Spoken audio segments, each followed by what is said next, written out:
Всем привет! С вами снова я, журналист Cactus Media Бермет Уланова. И новый выпуск «Доктор, я псих». И этот вопрос мы в очередной раз задаем Виталию Пукаеву, психологу и гештальт-терапевту. Я снова с вами, и мы продолжаем цикл передач ознакомительных, да, что такое вообще психология. Даже самые успешные люди и дети из благополучных семей имеют какие-то травмы. Сегодня мы решили спросить у Виталия, что такое травма психологии, как с ней справляться, что делать. Тут вопрос даже не про то, как с этим достигать успехов, просто как определить, что есть травма, как с ней бороться, вообще что делать с ней.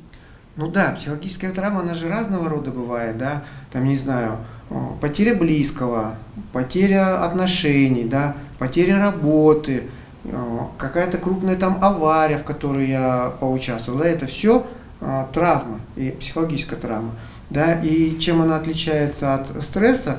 Стресс, он проживается, функции организма его начинают ликвидировать, и я выхожу из него, а психологическая травма, она остается на долгое время, я к ней постоянно возвращаюсь.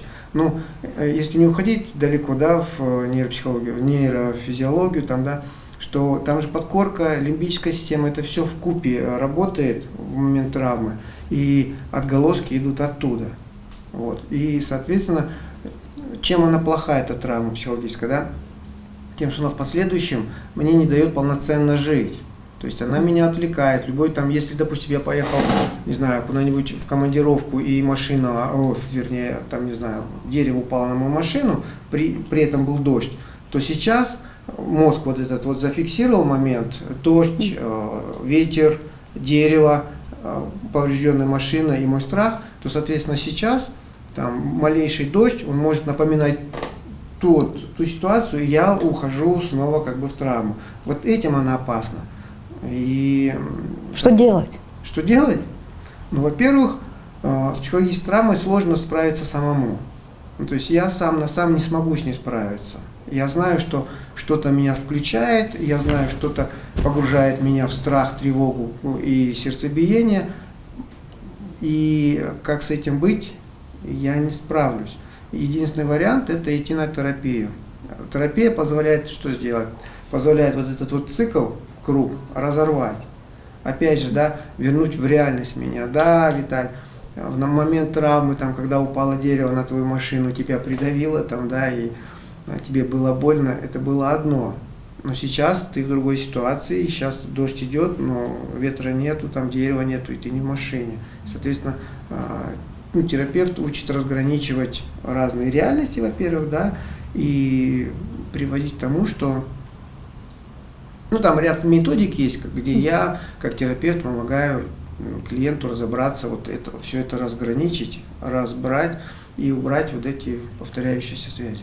Ну, ты говоришь, обратиться к психотерапевту. А если у меня нет денег на психотерапевта, что я должна сделать, чтобы вот со своей травмой как-то справиться? Да, классно.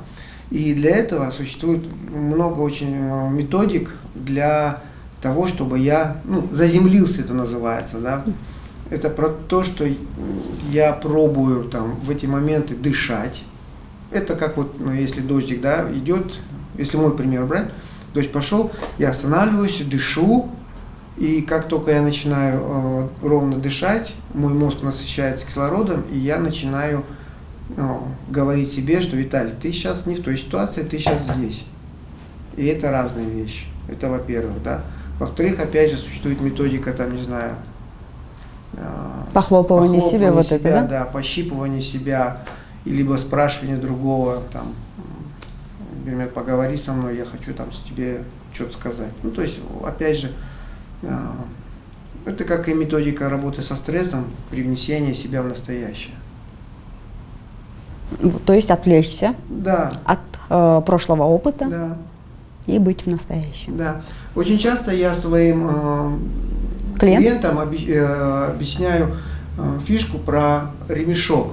То есть если в любых сложных ситуациях я вешаю на руку резиновый ремешок, и если что-то меня начинает либо пугать, либо тревожить, я чувствую там погружение в психотравму, я беру этот ремешок, щелкаю себя по руке, И этим самым я себе даю понять, что, блин, я в другой реальности, я в настоящей реальности, а не в фантазийной своей. И как только что со мной происходит, ремешок, как что-то, это меня реально возвращает в жизнь. Это мне, ну, по моему опыту, для меня это очень классно звучит и помогает. Ну, мне, по крайней мере. Спасибо. Я обязательно попробую все эти методики. Давай. И вам большое спасибо, что были с нами и смотрели наш выпуск. До новых встреч. Всем пока.